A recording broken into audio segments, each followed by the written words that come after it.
Well, hello and welcome to the Smells Like Money podcast. Join me, Suzan Chin Taylor, the Doodoo Diva, as I interview guests who are making an impact on how we manage and operate systems for conveying and treating wastewater. As a veteran of the wastewater, trenchless, and civil infrastructure industry, each week I'll be bringing you industry know-how from industry pros who know how. Join me each week as I speak with representatives of organizations that are utilizing disruptive or new technologies and methods, and executives who are excited to share how to be successful and sustainable in our vital industry.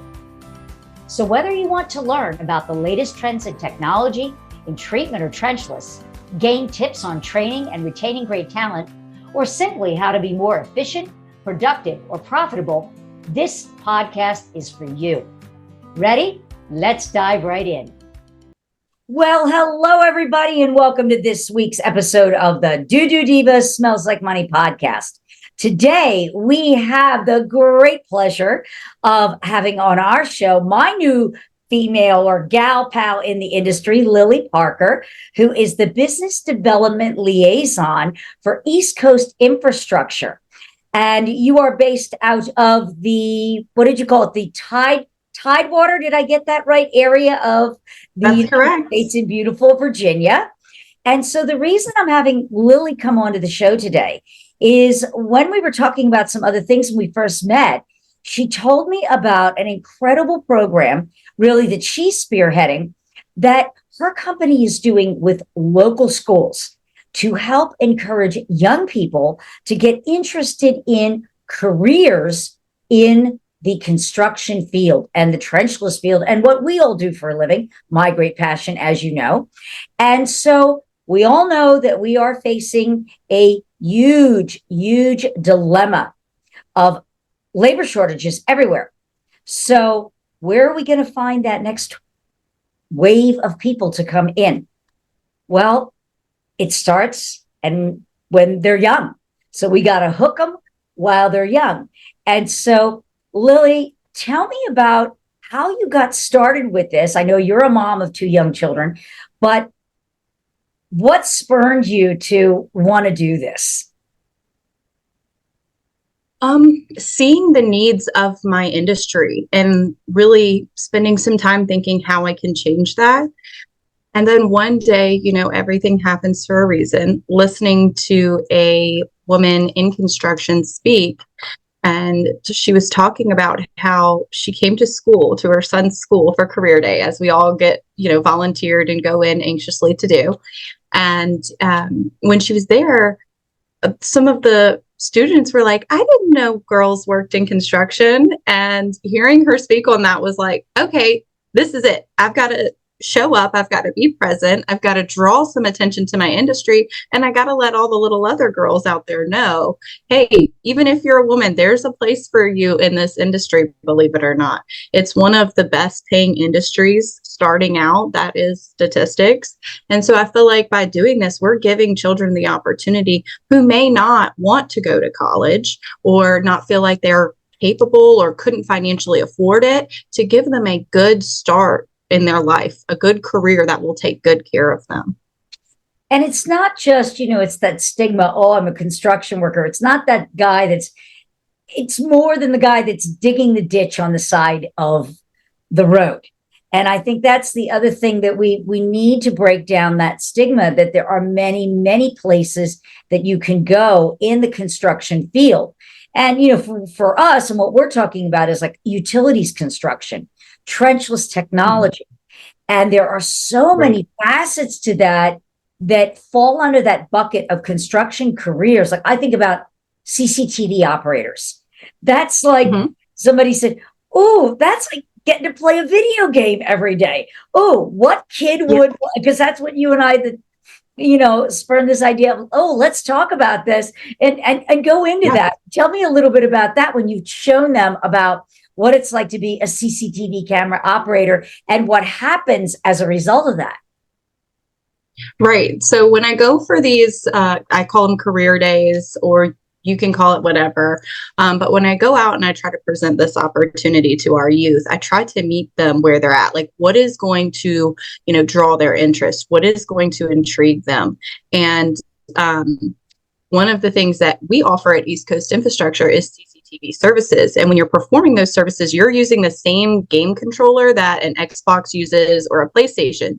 So as I was, approaching this career day and approaching this opportunity, I was like, this would be perfect. I don't know a child from ages,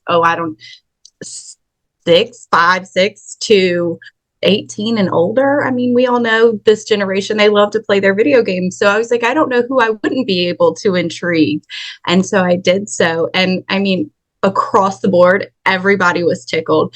The younger children loved the game controller, but loved seeing the camera move because it was so almost like sci-fi, seeing this robotic camera crawling across the ground and then being able to see their picture on the TV screen as that camera crawled by them, all the way up to the older students who just thought it was awesome that they could make a career out of playing video games all day.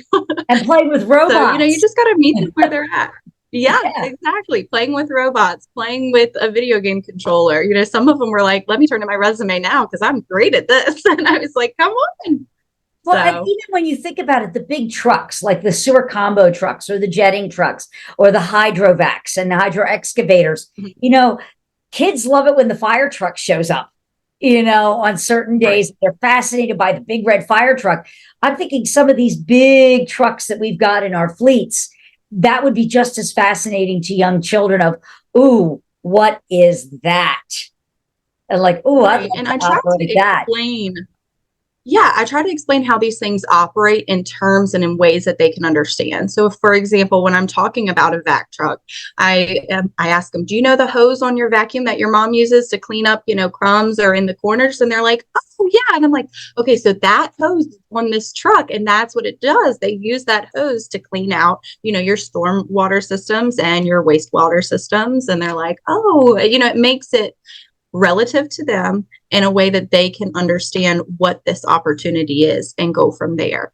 But furthermore, it's not even just about the equipment and things like that, because that is a no-brainer, right? When you look at the construction industry, you see the equipment, you see the construction sites. It's everything that happens behind closed doors that I try to explain to the students that I am, lucky to come in contact with is, look at the construction industry like a village, right? It takes everybody of all shapes, of all sizes, of all loves to make this work. So if your talent is photography, well, quite often we need photographers to take pictures of our jobs for us to use for marketing purposes, to hand back to our clients so they can see before and after of the, product, quote unquote, that we're offering them and things of that nature. So if that is your fit, believe it or not, you can be in construction. You don't only have to be a wedding photographer. There's other options out there for you if you're more intrigued by this heavy utility industry. And just like CCTV, there's another photography opportunity. So just because you may be of more of the art side of things doesn't mean you don't have a place in this industry. There is room for everyone. And if you're creative enough, you'll make your place, even if it's not here yet. I love that. And because I look at myself, I started out many years ago out of school in hotel management and accounting, and then got into marketing and wound up starting my career with a CCTV camera manufacturer going on 24 years now, and absolutely fell in love with the industry. So here I was, a writer and a video editor and a graphic designer and a web designer. And here I am, the Doodoo Diva, like loving the sewer industry. Like, go figure. So Lily, when you are thinking about doing a program or you were going to advise, any contracting firm, be thinking, yeah, I should be doing this in my community too, or I'd like to. Did you just start with elementary, or did you do middle school or high school, or did you do all of the above?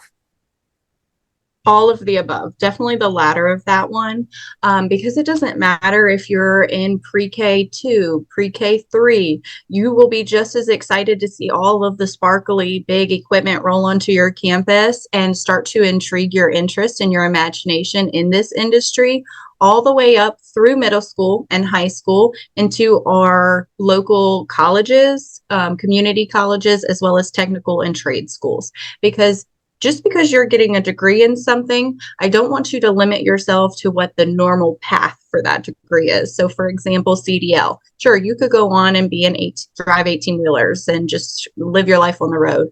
Or you could learn that you need a CTL to drive a vac truck. You may have not even known what a vac truck was. You need your CDL to operate most heavy, equipment, or drive a lowboy or things of that nature, and at least give you a secondary option as to what career path you decide to take and what industry you decide to, fully elope yourself into. So when you first got started with this idea of community outreach, how did you get the schools, or what would you advise others that are like, this sounds like a great idea, I should maybe do this myself? How do they have to get started, and how do you get the schools to, I would say, invite you or accept you to come in to do this kind of presentation to the school children? Right. So what I did, because I am a mother of two, is I started by trial and error, right? Trial and fire is what I always say. So I went to my daughter and son's school and I presented the opportunity. I knew they had a career day coming up because they had been advertising that. And I kind of presented the opportunity and what I was going to bring with me, and they fell in love with it. And I gave it my all because, again, this was my first time. I was nervous. I didn't know what to expect from the children because, kids can be harsh. They're the harshest critics ever. So I just kind of not winged it. I definitely planned ahead, but prepared for criticisms because I knew this was going to be a learning moment. I was going to grow from this. And honestly, it was the best thing I ever did. I got better responses, better questions. You would be blown away by the level of intelligence and the questions that these children ask, as well as what they are keeping up with because of what their parents are keeping up with. So at the time that I did this, one of the big stories on the news was about a fugitive couple that was hiding in a manhole, I believe, and a CCTV company went out to camera that manhole and found the couple in the manhole and had to call 911. It was all over the news. The students that I was presenting this career to knew about this, which intrigued them. So it made it very real for them and made it very relative. And it just enhanced the experience that both of us had, because then they had more questions about what we were doing in our community. Oh, wow. So, earlier said, well, how do you get started? You went there, but you had mentioned some great ideas of how to approach and where to start if you're not sure. Like, what if you're someone that, your children are way out of school. You don't have that, connection to the local elementary school anymore or the local high school. What are some ways that you can get started? And also, what are some of the things that you want to think about preparing to present? Like you said, to make it relative to them, so that they get excited. Right. So if you're definitely disconnected from the youth because your kids are long gone and grown, God bless you. You're so lucky. I'm going to be you one day and be very well rested. But in the meantime, if you really want to get more involved in your community, I highly suggest looking up. We have Google at our fingertips. Google your local schools. Start at your high schools, elementary schools, middle schools, and then pay them a visit. Everything works well and works better in person. You have to remember these people are just as busy as us. They are molding the future. They are trying to sculpt these children in to be good citizens and, take on these careers. So pay them a visit, sit down with that guidance counselor, that principal, whoever is in charge of organizing these events, and just say, hey, look, this is what I want to bring and present. And I promise you, they won't turn you away. It's another opportunity for their students. They would never turn you away, and they'll be happy that you want to get involved, honestly. Because like I said to you previously, they're busy. They don't have time to call, and, they don't have no idea who you are. So make yourself known, start building that relationship and those connections so that you can build the relationship with the students. They can build that relationship with this industry, and it can continue to grow. Just plant that seed, What's been the reaction after you've come in, for the most part, from these schools? Come back. We need to see you again. They loved it. How can we see you on Science Day? Because there's another place you don't think we fit, right? Science. But we are every day working with science, whether we're talking about, how odor is controlled at our water treatment facilities or in our pump stations, or we're looking at our cameras. That is technology. That technology is science. Things of that nature. We always fit the bill. Just like whoever wants to enter this industry, you will always fit the bill. You just got to figure out where you fit in, right? And make it work. And that, to answer your other question about how to make sure you're relative, how to make sure, you're going to be able to intrigue their interest, I really would just say, again, lean on that guidance counselor, lean on the teachers, just ask, hey, what are they really into right now? What do you feel like I could do to really grab their interest? And of course, they'll give you advice, and then you can really spend some time reflecting on what you do on a daily basis and how you would pitch that to whatever age group, you're pitching it to. So I take it you don't do things like PowerPoint presentations or handouts. Like what type of present? I would say, what is the nature of the presentation? I imagine you roll the equipment up, so it's a lot of hands-on type of things for the kids. Yes. But what did that take for you to put that together?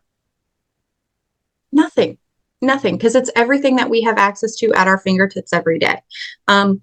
So with my younger group of kids, children, the big thing right now for kids is sensory bends, letting them touch things, explore them with their hands, because that leaves an imprint on their brain, right? What they touch with their hands, they touch with their minds. So when I approached my elementary school career day, I brought the CCTV truck, I backed it up for them so they could see themselves on the cameras and see the robotic camera rolling around. They could see the controller and play with that as well. But then I brought other things, because we're more than just that, right? So I brought my work boots, and I sat them, of course, they were a new pair, but I sat them out for the kids, and I said, whoever can crush the toe of my work boot gets a lollipop. And so all these kids with all their might just trying to crush that steel toe work boot. And they're like, why can't we do it? What is in the toe of your boot? And I was like, they're steel toe, and they're really, really hard. And why would I need something really hard over my toes? And I let them answer the questions. I let them fill in the blanks. That's a great not only in their mind, but for me verbally. Right. I brought my hard hat. And then at the end of everything, I let every child individually take a picture in hard hat, high vis, with the work boots, in front of the truck, holding them however they wanted to pose. So it felt like they were stepping into their future selves in this industry. Oh, the photo is a great idea. I love this. And now, you're giving up your time. You're taking your truck out of the field for the day, but you're giving back to your community, who is where your customers are from. But I'm putting my marketing hat on here. I'm also thinking, doing something like this, contracting business owners, hey, manufacturers could do this too, that are in our industry, to help educate. We all talk about how the United States really needs to encourage, STEM programs. This is a great opportunity, not just for contractors, but the technology solutions providers to get involved in the schools, to get people or the kids interested in, ooh, that's kind of interesting. Because maybe it's someone that's pursuing, like you had a degree in biology. Let's say they're pursuing, they want to go into chemistry. You're the one of the latest installers for Reline America. You think maybe a lining company that does resins might need a chemist someday in the lab? Well, sure they will. Yes. So it's another way to just come in it's getting those, opening those doors, and let's think outside of the box on how we can help the community. But here's the other thing. Do you not think that you doing and giving this back to the community does not become a great PR opportunity? Yes, Talk about it in the local news, for your name, on social media, even in the industry pubs, to get the word out.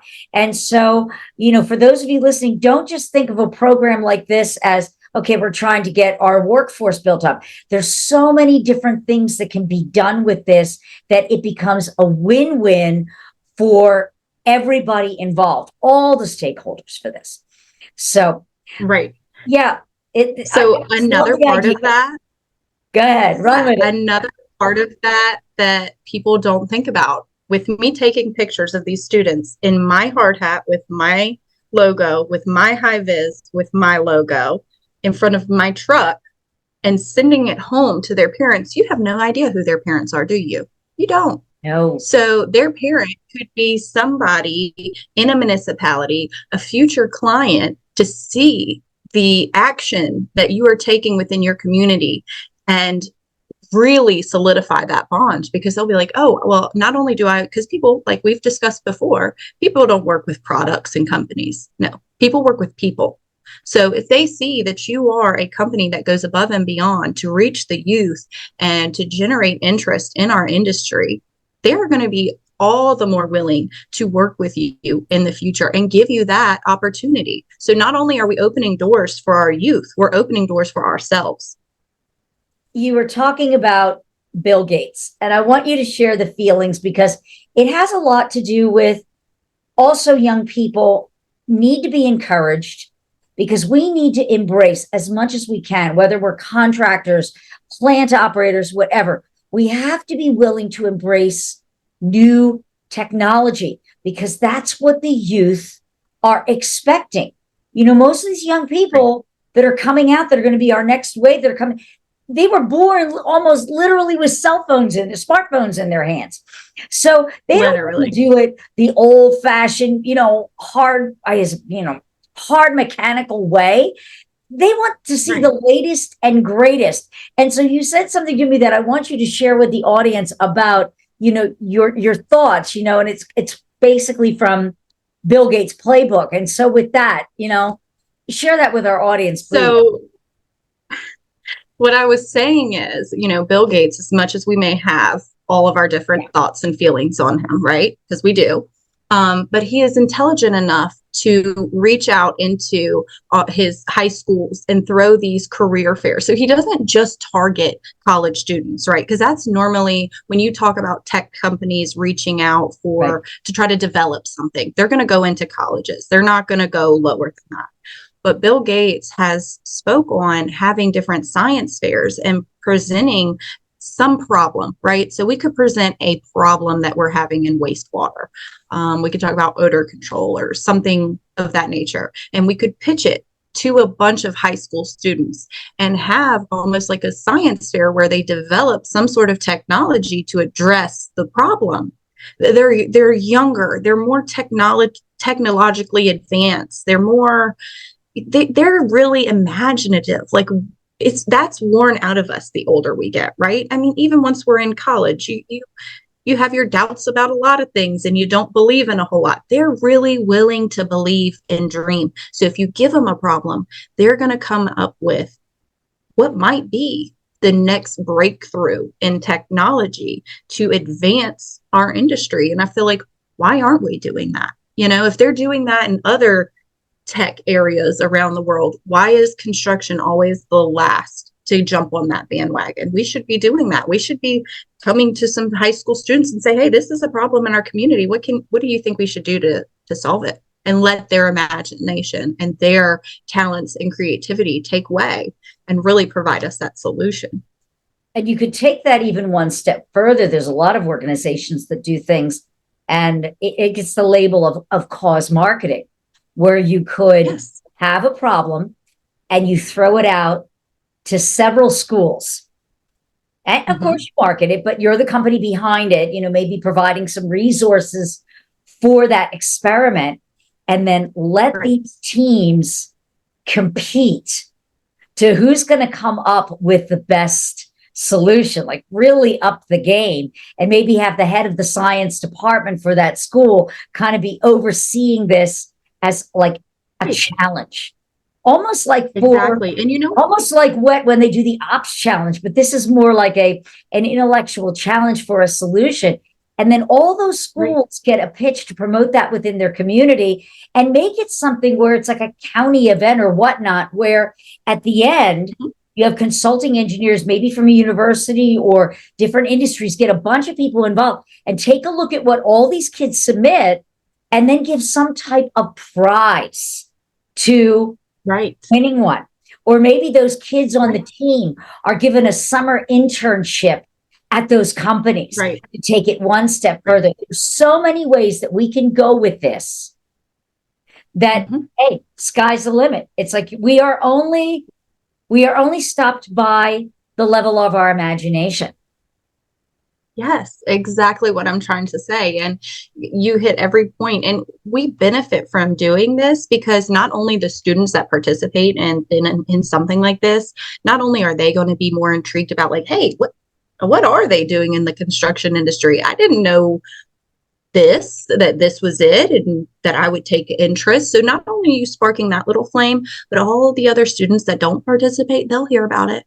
And then their parents will hear about it, and it will just boom through the community that, hey, not only is this company providing this opportunity to all of these, young adults, and really helping them grow professionally and, educationally, but they're providing an opportunity for our community to grow. They're trying to better our community by bringing us all together, using all of the resources, all the minds. Right. And you were saying about communities. Hey, we're helping to make, perhaps like you were saying earlier, some children that may not want to go to college or they don't have the means, just an interest in, or one of the biggest factors, they can't afford it, or they don't want after 4 or 5 years to be just saddled with mountains and mountains of college debt. That we're helping these young people become self-sustaining with a career that actually pays better than just a bare minimum living wage. Right, right, exactly. And even if it's something that they start out in and they just cultivate that love and that talent until they really know what it is and they decide, okay, I have the mind of an engineer.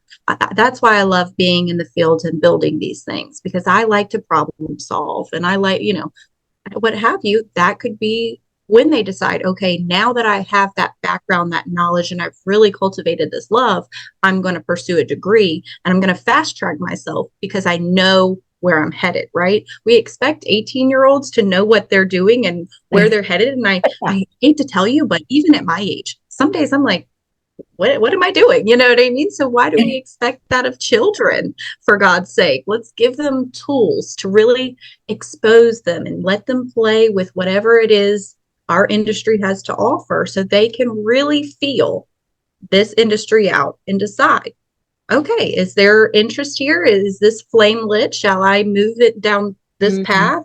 Or is there a better path for me that I have way more interest in or is more geared to my talents? Because once we show them that it's not one size fits all, it's you fit, just figure out where, then, the sky's the limit for both us and them. Oh, absolutely. Well, for those of you who are tuning in, Lily is, as you can see, she's a spitball firecracker in our industry, is willing to share, her tips, her formulas, or anything if you are interested in maybe developing something like this yourself, or maybe if you have, how to take it to the next level, because she shared some great ideas. I think today, I just love that photo idea. Again, not knowing who those parents are, is that just this little subtle thing may be the thing that opens the door for your next big opportunity. And so Lily Right. you can find her on LinkedIn, Lily Parker. And, welcome to connect with her in the show notes and below on this video. We have her contact information. Her company is East Coast Infrastructure.com. That's just how it's spelled. And I encourage you, reach out to her and, let's all work together. I think, let's plant those seeds for that next generation, because we're only really helping ourselves by bringing new blood into, for us, what we consider, and those of us listening, the greatest industry in the world. And so, Lily, thank you for coming on the show, sharing what you've been up to. Really love it. Really appreciate it. And until next time, keep it flowing. Thanks so much for joining me, the Doodoo Diva, on this week's episode of Smells Like Money. What stood out to you this week? Share your takeaways by leaving me a review. You can find out more about the new technologies, creating sustainable solutions, and insights on how to succeed in our vital industry by subscribing to the show. Whether you want to learn about the latest trends in wastewater infrastructure, treatment, or trenchless, you've got it all right here at Smells Like Money. If you're an industry expert and would like to be considered as a guest for the show, book a quick chat with me by visiting calendly.com/the2it group/B-A-podcast-guest, or simply click the link in the show notes below. Until next week, a big shout out to all my industry friends and those who will be. You are my superheroes. Thanks for tuning in, keeping it flowing, and we'll see you all next week.